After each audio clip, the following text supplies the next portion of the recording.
Hello সবাইকে, আমার নতুন একটা ব্লগে আপনাদের সকলকে জানাই স্বাগত। তো আমি যাচ্ছি বেনারস থেকে লখনউ বন্দে ভারত এক্সপ্রেসে। তো আমাদের ট্রেনটা ছিল সকাল 8:15-তে, কিন্তু বেশ সকাল সকালই চলে এসেছিলাম। আর এই তো আমাদের ট্রেনটা ঢুকছে স্টেশনের মধ্যে। বন্দে ভারতে ভ্রমণ করার অভিজ্ঞতা কিন্তু অন্যরকম। তো এই ভিডিওটাতে থাকবে এই ট্রেনের অভিজ্ঞতা, খাওয়া দাওয়া কেমন ছিল, স্টেশন ভিউ, তার সঙ্গে থাকছে রুম ট্যুর আর লখনউ শহরের নাইট আউট। তো ভিডিওটা শেষ পর্যন্ত দেখতে থাকুন, আশা করি আপনাদের খুব ভালো লাগবে। বন্দে ভারত এক্সপ্রেসে ওঠার মুহূর্তটাই আলাদা। আধুনিক কোচ, পরিষ্কার পরিবেশ আর একদম আরামদায়ক সিট। জানালা দিয়ে বাইরের দৃশ্য একেবারে সিনেমার মতো লাগছিল। আর সঙ্গে আমাদের ব্রেকফাস্ট ইনক্লুডেড ছিল। এখানে আমরা নন ভেজ আর ভেজ দু রকমই নিয়েছিলাম। আর লাঞ্চ টাইমেও সেম, আমরা ভেজ নন ভেজ দুটোই নিয়েছিলাম। তো এখানে ভেজে আছে ভাত, ডাল, সবজি, তার সঙ্গে রুটি আর ছিল পনিরের তরকারি। আর নন ভেজ যেটা ছিল সেখানে পনিরের জায়গায় চিকেন ছিল, সঙ্গে একটা করে টক দই আর একটা করে কালো জাম মিষ্টিও ছিল। খাবারের কোয়ালিটি তো বেশ ভালোই ছিল।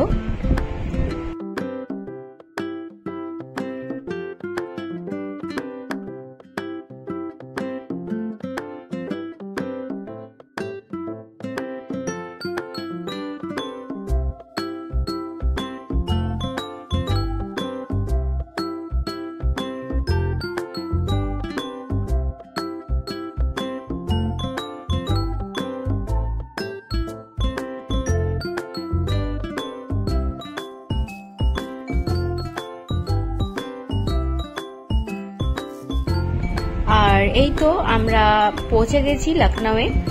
আর এখানে নেমেই একটা খুব ভালো হাওয়া বইছিল, ঠান্ডা ঠান্ডা। এখানের ওয়েদারটাও বেশ ভালো ছিল তখন।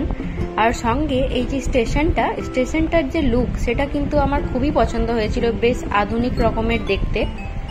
চলুন বাইরে থেকেও আপনাদের একবার লখনউ স্টেশনের যে ভিউ সেটা দেখাবো।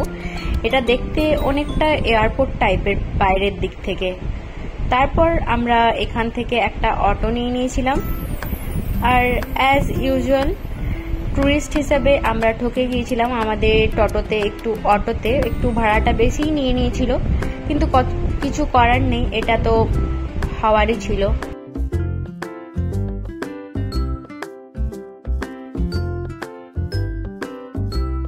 আর এখানে রাস্তাঘাট বেশ পরিষ্কার পরিচ্ছন্ন। আর যে রাস্তার ধারে বাড়িগুলো ছিল সেগুলোও কিন্তু দেখতে খুবই সুন্দর। আর কিছুক্ষণের মধ্যেই আমরা এখানে একটা জ্যামে ফেসে গিয়েছিলাম, বাট জ্যামটা বেশিক্ষণের জন্য ছিল না। আমাদের যিনি ড্রাইভার ছিলেন তিনি বেশ হেল্পফুল ছিলেন। তিনি আমাদেরকে দেখাচ্ছিলেন রাস্তাতে কোথায় কি আছে, কি দেখবার জায়গা আছে, এইসব কিছু আমরা জিজ্ঞেস করছিলাম আর তিনি খুব ভালোভাবেই উত্তর দিচ্ছিলেন। তার সঙ্গে কথা হওয়ার পর জানলাম যে আমরা যদি একদিন ওনার সঙ্গে ঘুরি সারাদিন, তো 1500 টাকা নেবেন বললেন। তিনি তার নাম্বারও আমাদের সঙ্গে শেয়ার করেছিলেন।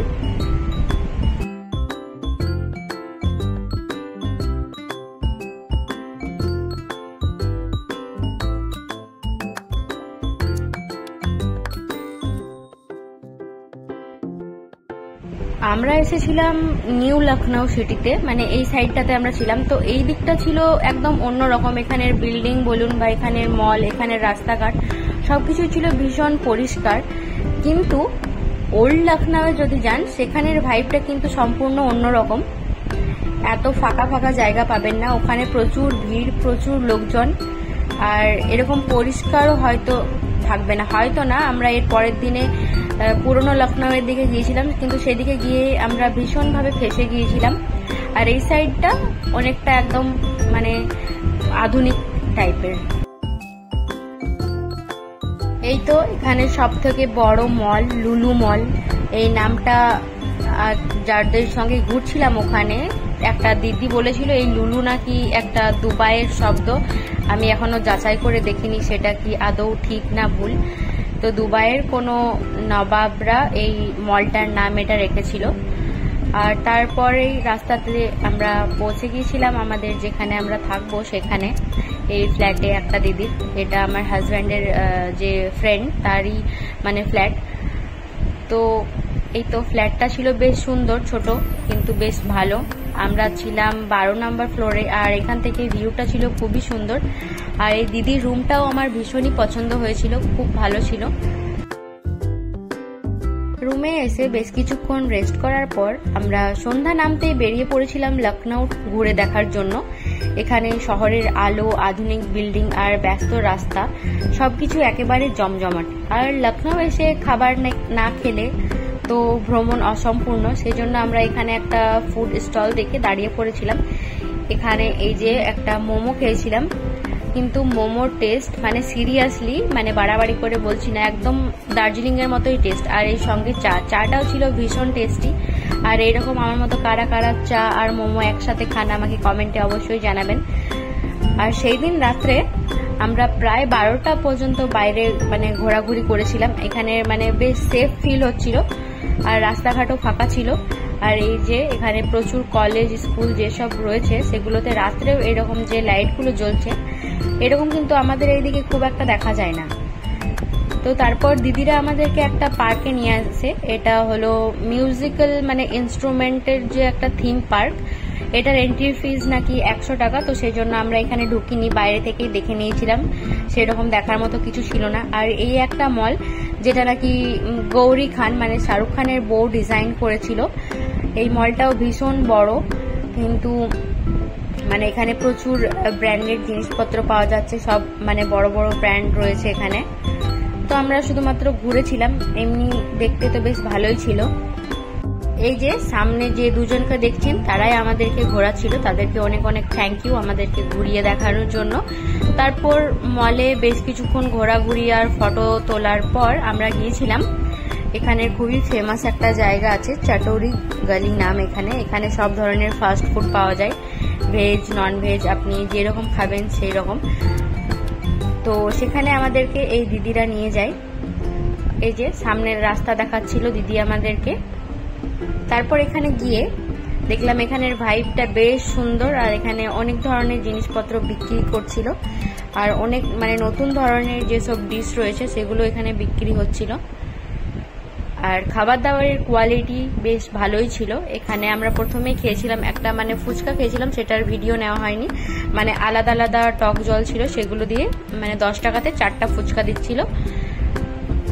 তারপর আমরা এখানে ঘুরে ঘুরে দেখছিলাম যে কি কি স্টল রয়েছে।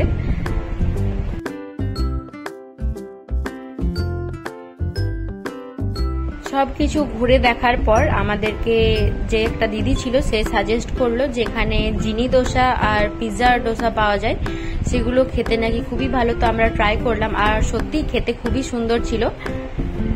আর এই ভেজগুলো খাওয়ার পর তারপর নন ভেজ খাওয়ার জন্য আমাদের পেটে আর কোনো জায়গা ছিল না। তো সেজন্য সেই দিনের মতো এইটুকু খেয়েই আমরা বাড়ি চলে এসেছিলাম, আর সঙ্গে একটা কোল্ড কফি নিয়েছিলাম।